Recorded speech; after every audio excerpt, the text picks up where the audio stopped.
Alors mamie, DataCalab c'est très simple, c'est une start-up de Brain Tech qui fabrique des logiciels, ce qu'on appelle des algorithmes, pour mesurer les émotions sur le visage des gens. On repère les micro-expressions du visage grâce à cet algorithme qui peut nous dire si les personnes ressentent de la tristesse, de la joie, du dégoût, du mépris, de la peur, de la surprise.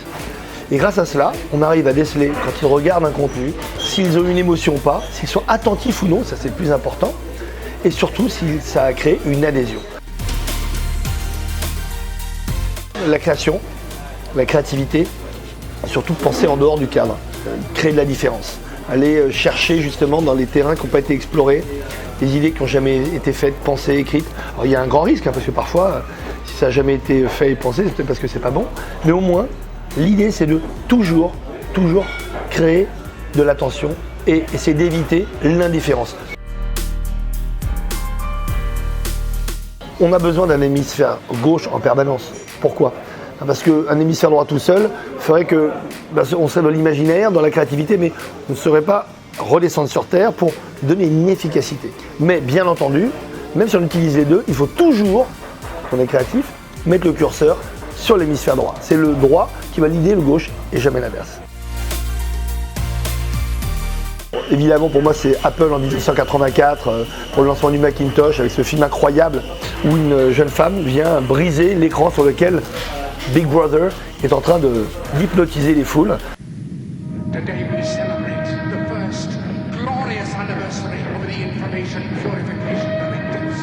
We have created for the first time in all history a garden of pure ideology where each worker may bloom, secure from the pests of a contradictory thoughts. Unification of thoughts is more powerful a weapon than any fleet or army on earth. We are one people, with one will, one resolve, one cause. Our enemies shall talk themselves to death, and we will bury them with their own confusion. We shall prevail. On January 24th, Apple Computer will introduce Macintosh.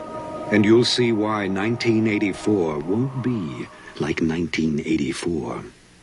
Et tout ça, c'est pour montrer que voilà, quelqu'un va sortir du cadre, quelqu'un va mettre quelque chose de différent. On ne va pas accepter la technologie qu'on vous impose, une technologie un peu inhumaine.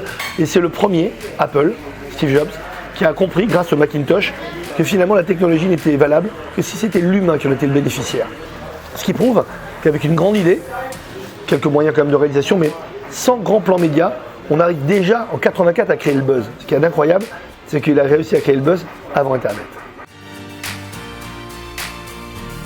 Vu les temps qu'on est en train de passer, moi j'aimerais inviter Moïse, Jésus, Mahomet, le Dalai Lama, Bouddha, les mettre dans une pièce autour d'un bon repas et leur dire « Allez-y maintenant, mettez-vous enfin d'accord ». Alors des défauts, j'en ai pas mal quand même, mais le pire de tous, et je vis un drame, c'est le retard. Pourquoi ? J'ai toujours été convaincu que pour aller de Porte-Maillot à Bastille, il me fallait 5 minutes. Donc bien entendu, je vais essayer d'être un peu moins optimiste, même totalement pessimiste sur la distance, sur le temps. Mais il faut dire qu'aujourd'hui à Paris, il faut être vraiment complètement fou pour continuer à être optimiste par rapport à ces durées de trajet.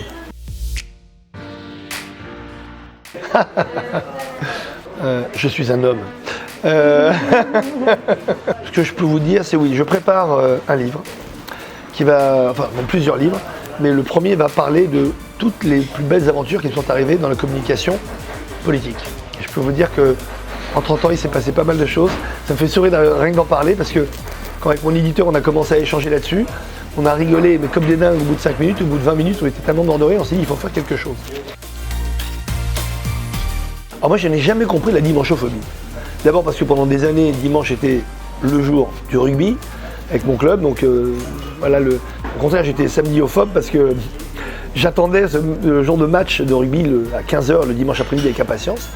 Et après, quand je suis devenu papa, c'est le jour, même si je m'occupe très souvent de mes enfants, mais le dimanche, c'est vraiment réservé à mes enfants. On n'est jamais à l'abri d'un succès. Merci Franck. Merci. Merci beaucoup.